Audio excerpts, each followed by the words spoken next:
అక్కడి నుంచి ఎకనామిక్ అడ్వైజర్గా ఎదిగి డిపార్ట్మెంట్లో ఎకనామిక్ అడ్వైజర్గా పనిచేస్తూనే ఆ తర్వాత మనం చూస్తే ఆయన ఆర్బీఐ గవర్నర్ కావడం, అదేవిధంగా డిప్యూటీ చైర్మన్ ప్లానింగ్ బోర్డు కావడం, యూజీసీ చైర్మన్ కావడం, ఇలాంటి అనేకమైనటువంటి ఉన్నతమైన పదవులు, అది పబ్లిక్ పాలసీ విషయంలో కావచ్చు, లేకుంటే ఎకనామిక్ పాలసీస్ కావచ్చు, ఇవన్నీ కూడా ఇన్వాల్వ్ అయ్యి ఫైనాన్స్ మినిస్టర్ అయ్యాడు.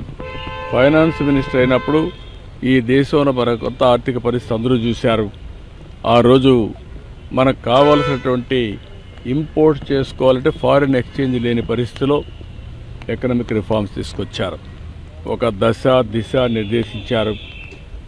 అదే కాకుండా దేశానికి దూరదృష్టితో ఎకనామిక్ రిఫార్మ్స్ తీసుకొచ్చి దానివల్ల ఈరోజు మనందరం మాట్లాడుకునే భారతదేశం గ్రేట్ నేషన్ అవుతుందంటే ఆ రోజు ఆయన తీసుకున్న రిఫార్మ్స్. ఆయన ప్రధానమంత్రిగా మీరు చూస్తే అతి ముఖ్యమైనటువంటి 4 పబ్లిక్ పాలసీలు తీసుకొచ్చాడు. ఒకటి, ఆ రోజు ఆయన చేసింది ఎంప్లాయ్మెంట్ జనరేషన్ కోసం నరేగా తీసుకొచ్చారు. రైట్ టు ఇన్ఫర్మేషన్, ఈరోజు మనందరం కూడా ఇన్ఫర్మేషన్ ఏది కావాలో తీసుకుంటున్నామంటే ఆ రోజు రైట్ టు ఇన్ఫర్మేషన్ తీసుకొచ్చారు.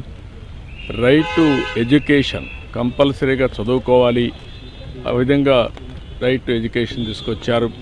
ఈరోజు యుఏఐడి కింద ఆధార్ ఏదైతే అథెంటికేషన్ ఉందో అది ఎక్కడ కూడా ఏమాత్రం కూడా ప్రభుత్వం ఖర్చు పెట్టే డబ్బుల్లో ఫ్రాడ్ లేకుండా చేయగలిగారంటే అది ఒక పెద్ద అసెట్గా చేయగలిగారు. ఇలాంటి వినూత్నమైన పాలసీలు తీసుకొచ్చిన వ్యక్తి మన్మోహన్ సింగ్ గారు. ఎవరికి కూడా ఈ గౌరవం దక్కదు. ఒక అకాడమిషియన్, ఒక పాలిటీషియన్, ఒక ఎకానమిస్ట్, ఒక బ్యూరోక్రాట్, ఈ 4 కూడా సమర్థవంతంగా పనిచేసిన వ్యక్తి, రాణించిన వ్యక్తి మన్మోహన్ సింగ్ గారు. అలాంటి వ్యక్తి ఈరోజు మన దగ్గర లేకపోవడం చాలా బాధ, దేశానికి తీవ్రమైన నష్టం. కానీ ఆయన ఐడియాలజీ శాశ్వతంగా ఉంటుంది.